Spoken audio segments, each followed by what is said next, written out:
चीज आपके समझ में नहीं आएगी तो दिक्कत है। फिर मैं ये नहीं कह रहा कि आप विवेकी नहीं हैं, विवेकी हैं, तभी इस ज्ञान को परख पाए, तभी आप आगे जा पाए। लेकिन आगे जाने के बाद अगर वापस बैक गियर लगाएंगे तो मैं उसको विवेकी नहीं बोलता। हालांकि आपकी मर्जी है, आप जो मर्जी करो, कोई किसी को कोई चिंता नहीं है, कोई टेंशन नहीं है। त्रिकुटी के बारे में फिर क्लियर कर देता हूं, बहुत बार क्लियर किया है मैंने। जो त्रिकुटी है, एक तो है संतों की त्रिकुटी और एक है योगियों की त्रिकुटी। जो योगियों की त्रिकुटी है उसमें बहुत से योगी ध्यान लगाते लगाते दुनिया छोड़ के चले गए, लेकिन उनका कुछ बना नहीं। कोई कहे कि उनको परमात्मा मिल गया, भूल जाओ। साहिब कहते हैं त्रिकुटी मध्य ध्यान लगावे और कहो कहां को जावे, और द्वार ना पावे शब्द का फिर भटका खावे। शब्द का द्वार नहीं मिलेगा जब तक तुम्हें त्रिकुटी से आगे का ज्ञान नहीं मिलेगा। जो योगियों वाली त्रिकुटी है वो यहां पे है, आंखों के बीच में, और सभी आंखों के बीच में ढूंढ रहे हैं। इंगला पिंगला सुषमना त्रिकुटी सबका धाम। जो भी परमात्मा की बात कर रहा है उससे जाके पूछो परमात्मा कहां रहता है, तो यहां रहता है, बताएंगे। त्रिकुटी सबका धाम, नी अक्षर श्वासा रहित वा का भिन्न मुकाम। जो नी अक्षर श्वासा रहित है, श्वासों से उसका कोई कनेक्शन ही नहीं है, उसका भिन्न मुकाम वो कहां है, उसको जानना है। तो तीन कुटियां जो संतों की हैं वो क्या है, मैंने बताई थी पहले भी कि पहली कुटी है काया कुटी और दूसरी कुटी है मन कुटी। पहली है तन कुटी, दूसरी है मन कुटी, तीसरी है आत्म कुटी। तन में खोजोगे तो मन मिलेगा और आत्मा में खोजोगे तो परमात्मा मिलेगा।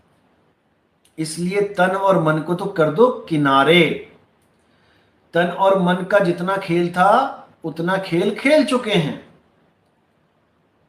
तन को गुरु के पास जाके मुहर लगवा चुके हैं, चरणामृत ले चुके हैं।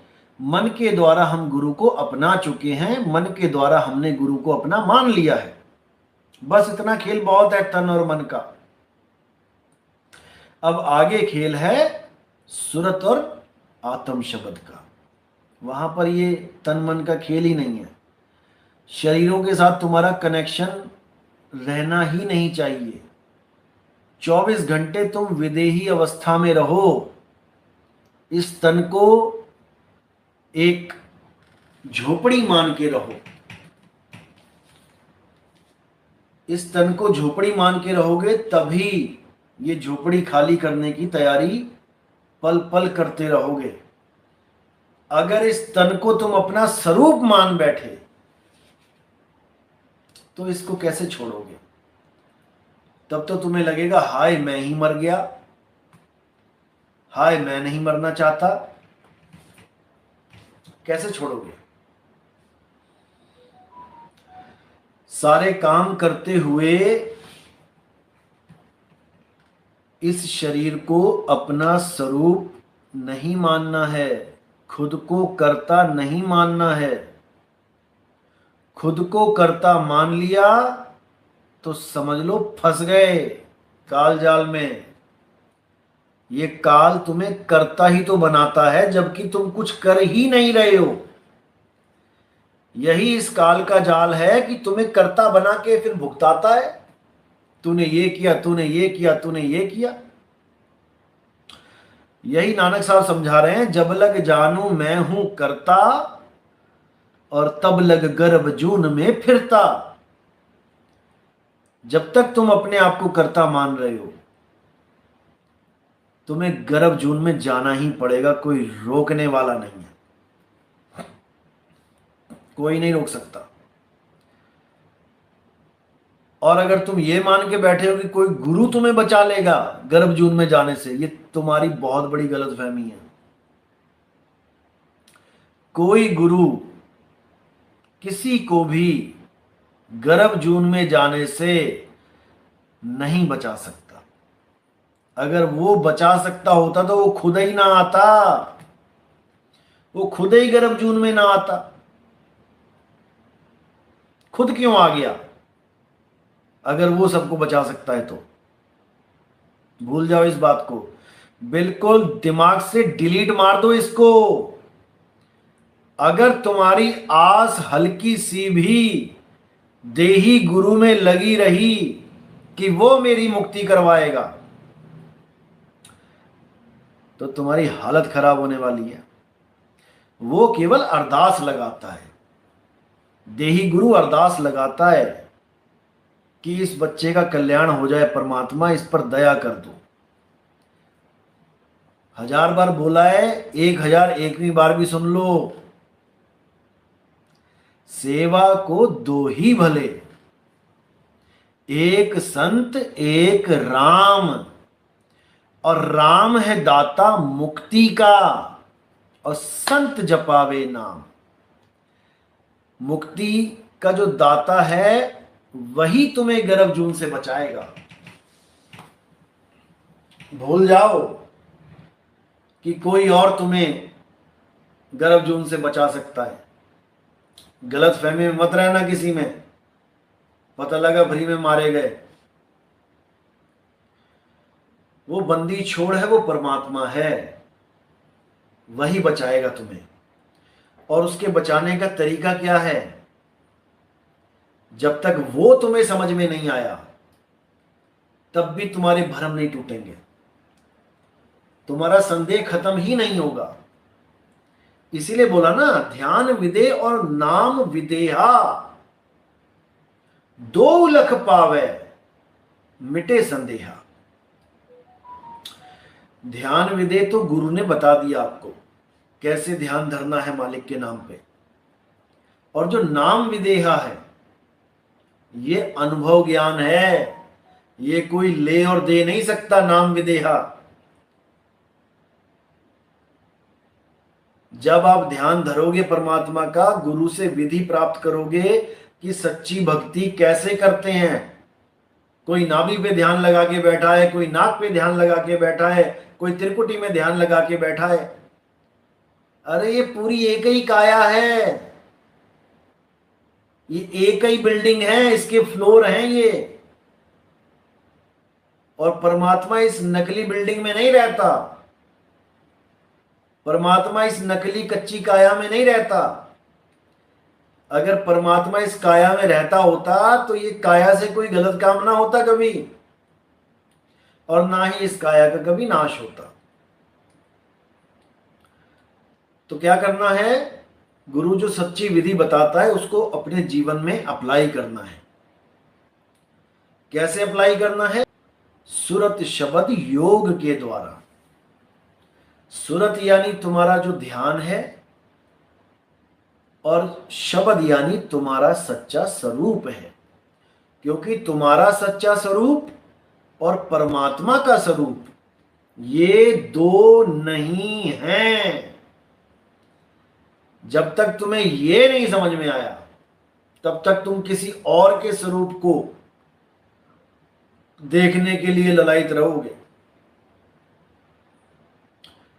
तुम्हारा ही असली स्वरूप परमात्मा का स्वरूप है।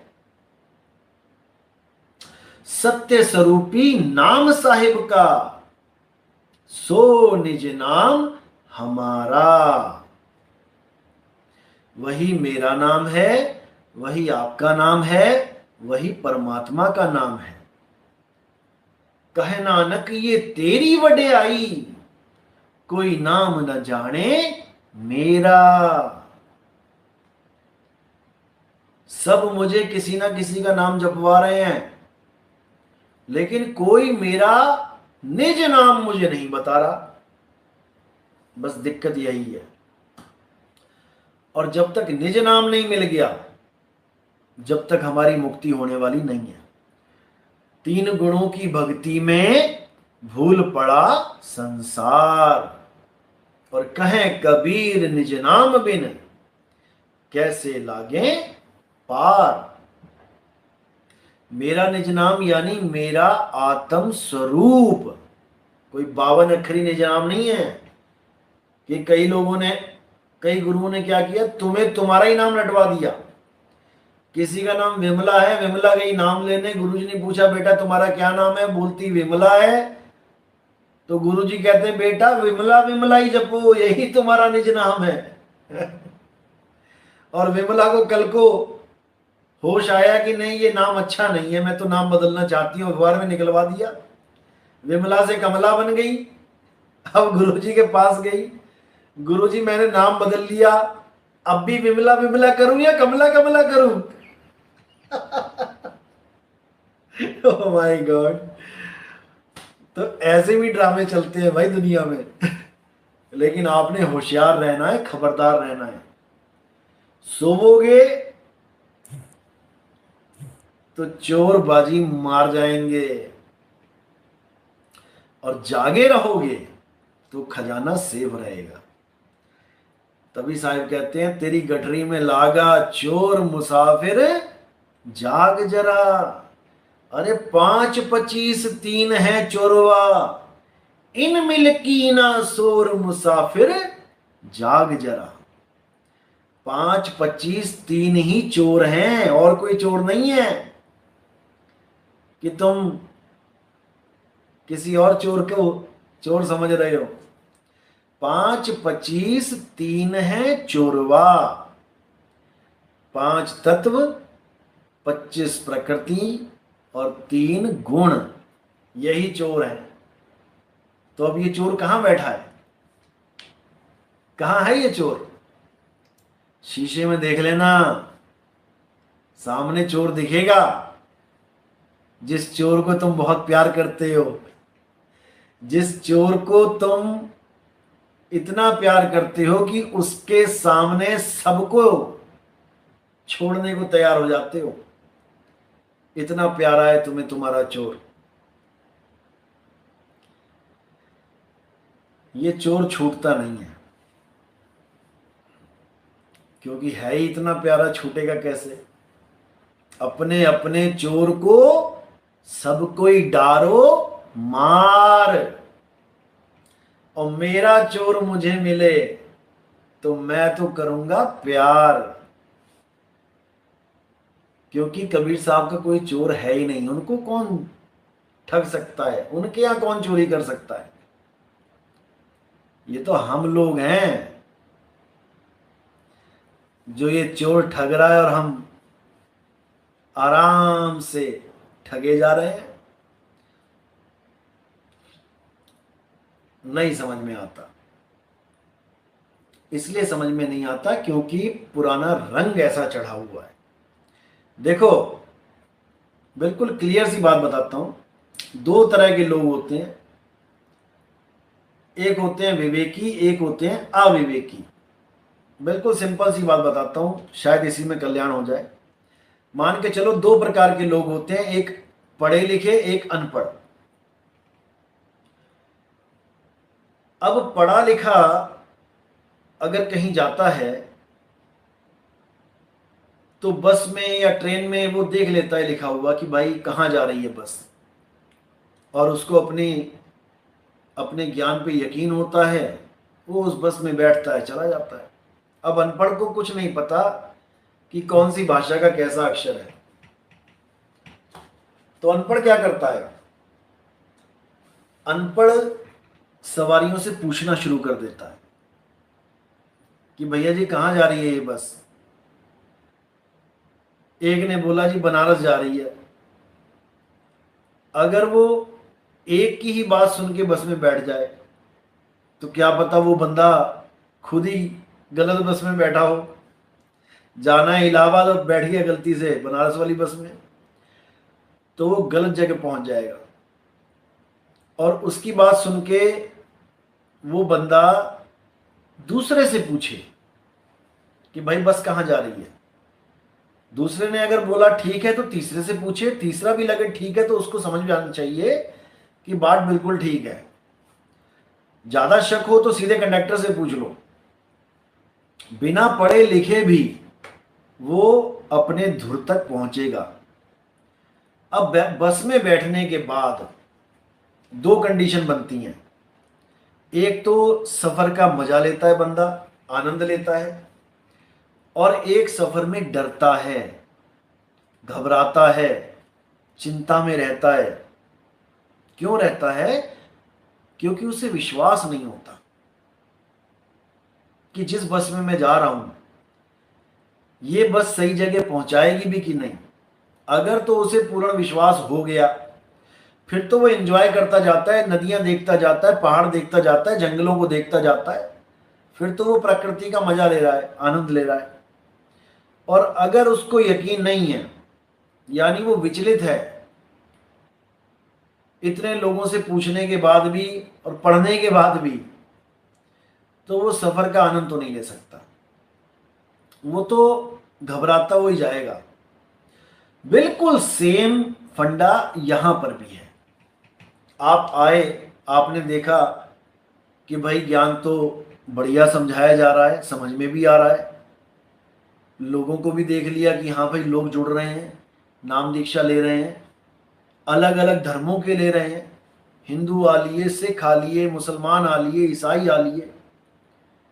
इतना कुछ देखने के बाद भी अगर आपका विश्वास पूर्ण रूप से नहीं बना इस भक्ति में, तो नाम लिया ना लिया बराबर है। आपने फिर इसका मतलब जल्दबाजी में नाम लिया है। और मैंने पहले ही बोला था कि जो जल्दबाजी में यहां पे नाम लेगा वो कुछ दिनों का मेहमान है। पहली बात तो वो खुद ही शंकाओं में घिरा हुआ है, और दूसरी बात कि इतने सारे मगरमच्छ बैठे हैं उस बेचारी जान को फंसाने के लिए। पहले तो वो खुद ही शंका में घिरा हुआ है कि पता नहीं रास्ता सही है या नहीं। आज तक तो सारे बाबा त्रिकुटी में बताते रहे, ये नया बाबा आ गया कहता त्रिकुटी में ध्यान नहीं लगाना है। तो पहले तो यही शंका मन में घर कर जाती है, विश्वास नहीं बनता जब तक अनुभव ना हो। लेकिन ऐसा नहीं है कि अनुभव नहीं होता। कई लोगों को तो नाम दीक्षा से पहले ही ऐसे ऐसे अनुभव हो जाते हैं, परमात्मा की ऐसी रजा हो जाती है कि वो कहते हैं भैया हमें यही चाहिए, ये सही है या गलत है बात की बात है, लेकिन जो मुझे अनुभव हो रहा है मुझे ये पूर्ण अनुभव चाहिए। क्योंकि थोड़ा सा ट्रेलर दिखाते हैं मालिक।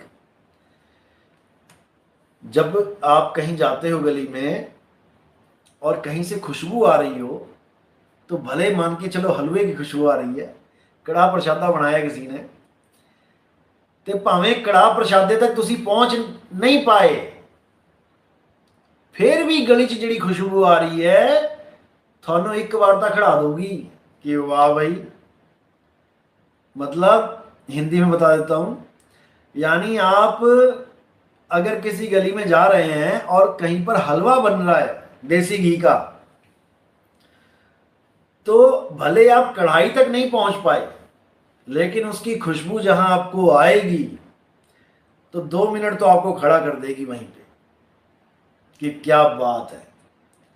अब उसकी खुशबू ही तुम्हें खींचती ले जाएगी अगर तुम्हें वो सच में चाहिए तो। और जब खुशबू आ गई फिर कोई 1000 बार बोले नहीं नहीं नहीं कोई कड़ा प्रसाद नहीं बन रहे अंदर यानी कोई 1000 बार कहे नहीं नहीं नहीं अंदर कोई हलवा नहीं बन रहा है, ओ भाई खुशबू आ रही है। तेरे कहने ना कहने का फर्क नहीं पड़ता यहां पे। तो जिसको उसकी मस्ती का ट्रेलर मिल जाए, जिसको उसकी मस्ती का ट्रेलर मिल गया वो तो नहीं रुकता भाई। अब जिसकी किस्मत ही माड़ी है उसको बेचारे को वैसे ही जुकाम हुआ पड़ा, दोनों नाक बंद है, वो बेचारा क्या करे। लेकिन ऐसा नहीं कि उसको हलवा नहीं मिलेगा, उसको उसकी खुशबू नहीं आएगी, आएगी। कुछ दिन रुक जा, जब नाक साफ हो जाएगी तो अपने आप आएगी तो कहने का मतलब यही है कि पूरा विश्वास रखो।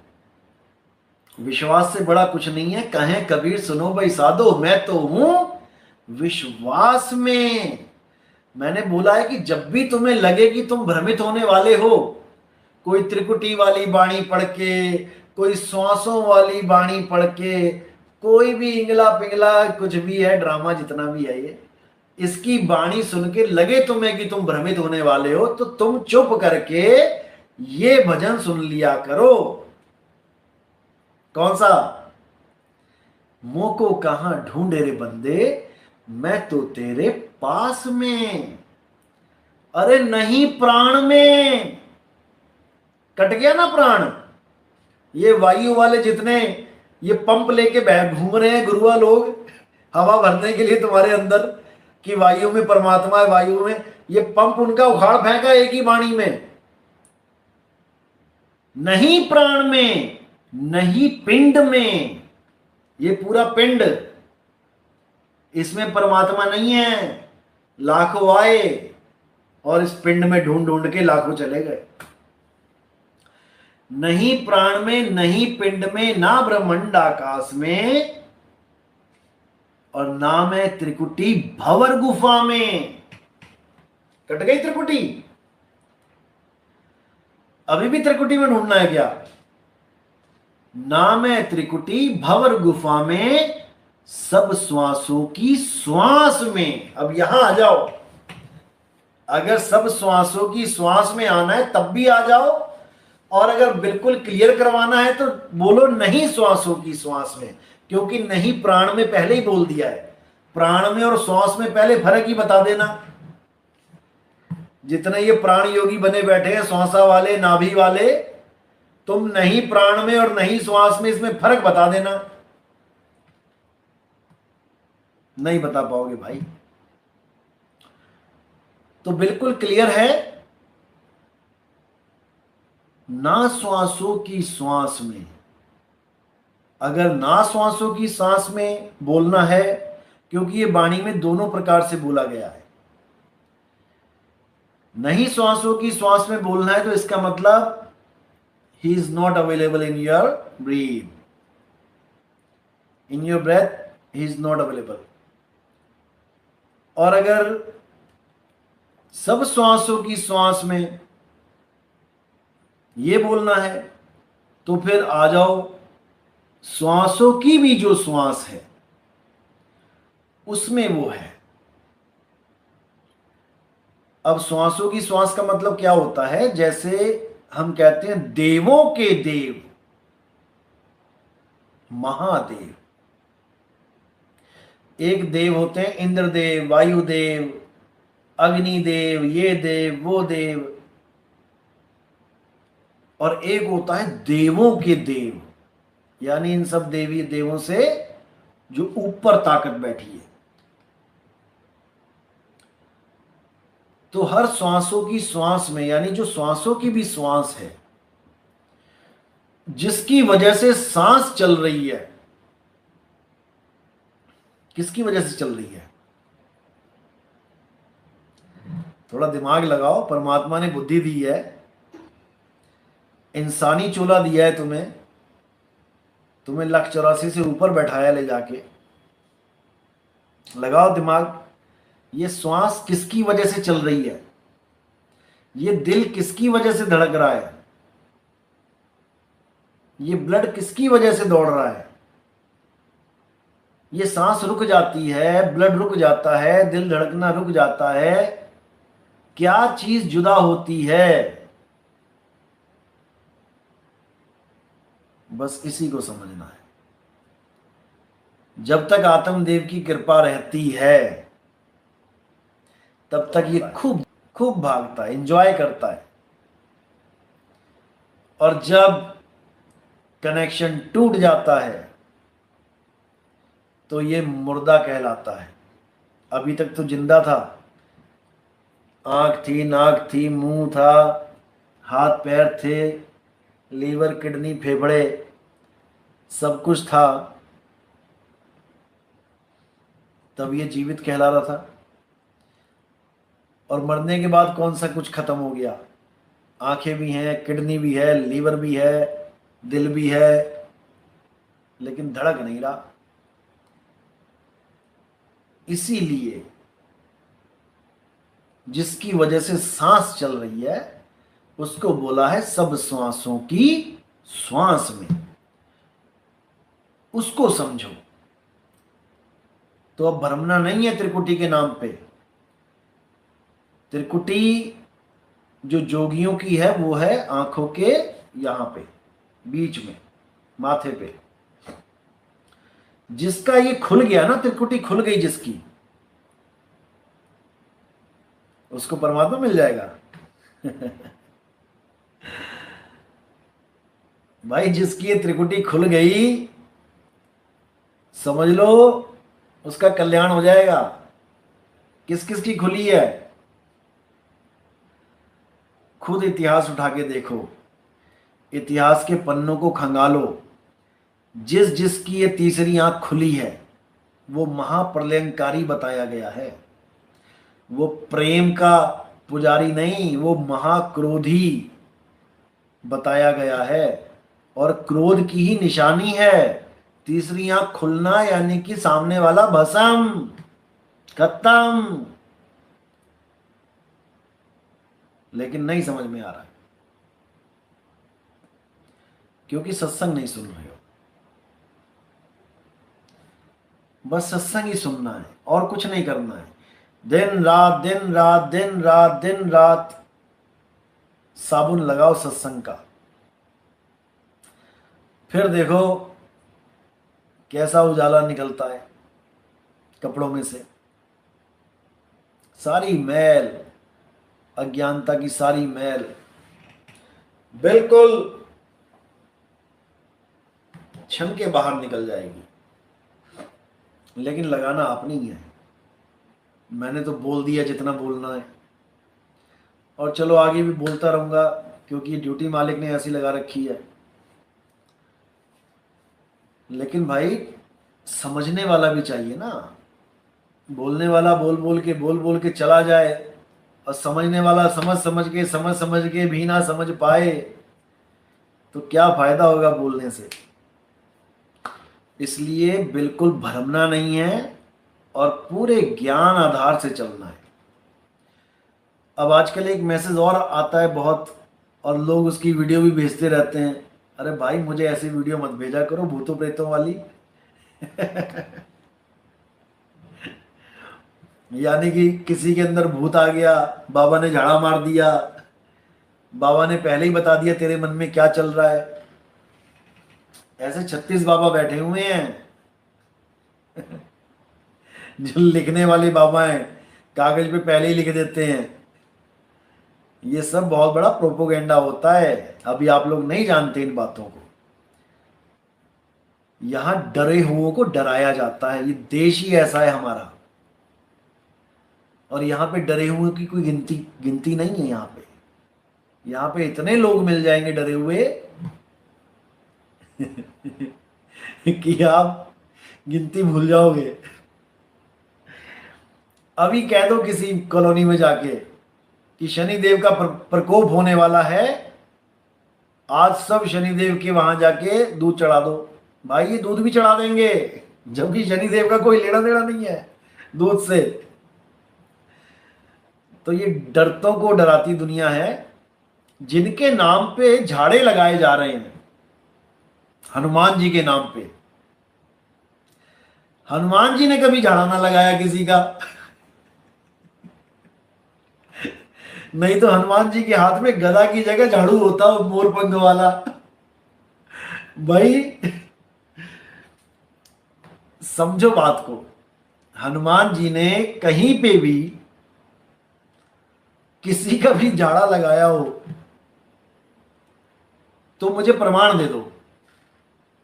जो बंदा, जो भगवान इस दुनिया में रह के कभी एक झाड़ा नहीं लगाया जिसने किसी का, उसके नाम पे सारे झाड़े लग रहे हैं। अब बताओ। और कोई कहता मेरे अंदर हनुमान आ गया, मेरे अंदर माता आ गई। एक वीडियो भेजी थी किसी ने, बहुत बढ़िया लगी। वो कहता जिसके अंदर माता आ गई, जिसके भी अंदर माता आ गई, कैसे चेक करें कि माता आई है या कुछ नहीं है उसमें? कहता चिड़ियाघर ले जाओ, वहां शेर के पिंजरे में उसको डाल दो, अगर उसके अंदर माता आई होगी तो शेर पे चढ़ के बैठ जाएगी। और अगर माता नहीं होगी तो शेर उसके ऊपर चढ़ के बैठ जाएगा। बिल्कुल दूध का दूध पानी का पानी। यानी कि कोई संदेह वहां पर रहना ही नहीं है। और जो कहते हैं हनुमान जी आ गए किसी के अंदर, बालाजी प्रवेश कर गए, और पता नहीं क्या क्या बोलते हैं। तो हनुमान जी तो उड़ते हैं, अगर वो बंदा उड़ने लग गया तो समझ जाना कि हनुमान जी आ गए, और अगर बंदा नीचे गिर गया तो समझ जाना कि तो भाई ये भारत देश है, यहां सब चलता है, यहां सब चलता है। धर्म के नाम पे, आस्था के नाम पे यहां सब चलता है। बस तुम सवाल मत करो इन लोग से, तो सब ठीक है। जहां तुमने तर्क किया वहीं ये सब तुम्हारे विरोधी बन बैठते हैं। क्यों? क्योंकि धंधा है, भगवान के नाम का धंधा है। बड़े बड़े आश्रम बनाने हैं, पैसा इकट्ठा करना है, एक पैसा लेके नहीं जाना इन्होंने कहीं। इनसे कोई इतना पूछ ले केवल, अपनी अपनी अपनी अपनी अपने अपने दुखड़े लेके जाते हो, पुच्छे लेने जाते हो कि हमें ये बता दो जी, हमें वो बता दो जी, लड़की की शादी होने वाली है, इनकी बनेगी कि ना बनेगी। वो बाबे की अपनी भाग गई हो, जिसकी बनी नहीं उससे तुम्हें बता देगा बनेगी नहीं। इन बाबों से ये पूछ लो कि हमारे भारत देश पे कितना कर्जा है, बस वहीं पे इनकी बोलती बंद हो जाएगी। हमारे भारत देश पे कितना कर्जा है विदेशियों का, बस इतना पूछ लो। सारे देवी देवता जो अंदर आए हुए हैं ना, सारे भाग जाएंगे। आज तक कोई बात नहीं करता, कोई बाबा बात नहीं करता कि हमारे देश पे जो कर्जा है हम कैसे उतारें। एक भी बाबा दिखा दो जिसने ये आइडिया दिया हो हम लोगों को कि हम अपने देश का कर्जा कैसे उतारें। अरे गुलाम हैं हम, गलत फहमी में मत रहना कि आजादी मिल गई है। जब तक हम कर्जदार हैं हम गुलाम हैं। जब हम इस कर्जे से मुक्त होंगे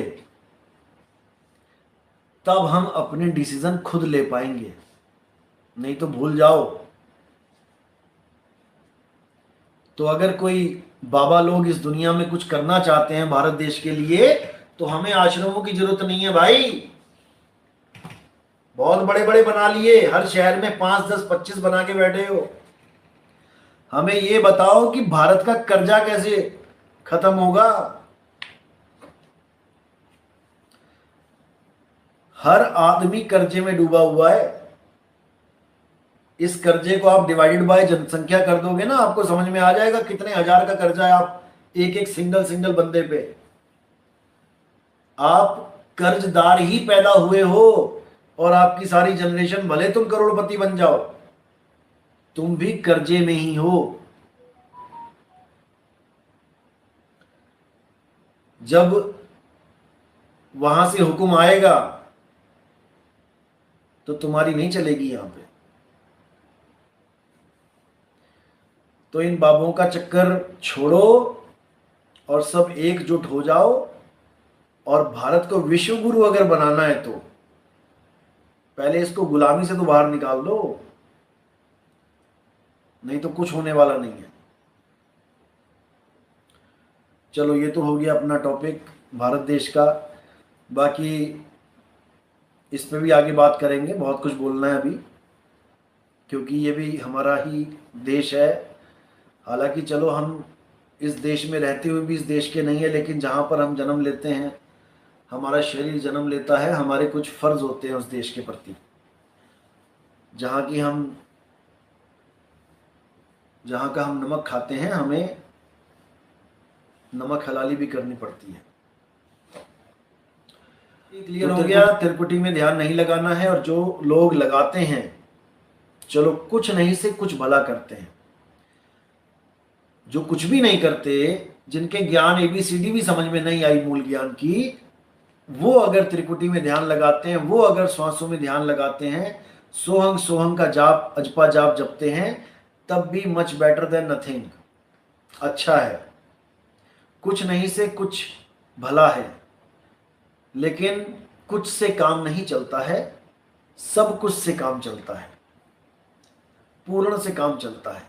भक्ति है लेकिन पूर्ण भक्ति नहीं है। जैसे राम राम राम राम जपो, ये भी भक्ति है, इसको कोई पाप नहीं बोलेगा। अगर तुम राम राम का जाप करते हो तो कोई ऐसा इस दुनिया में पैदा नहीं हुआ जो ये बोले कि राम राम जपना पाप है। पाप नहीं है, राम राम जपना भी भक्ति है, लेकिन लेवल थोड़ा डाउन। क्योंकि राम राम या कबीर कबीर या अल्लाह अल्लाह या वाहिगुरु वाहिगुरु, ये सब 52 अक्षर की भक्ति है।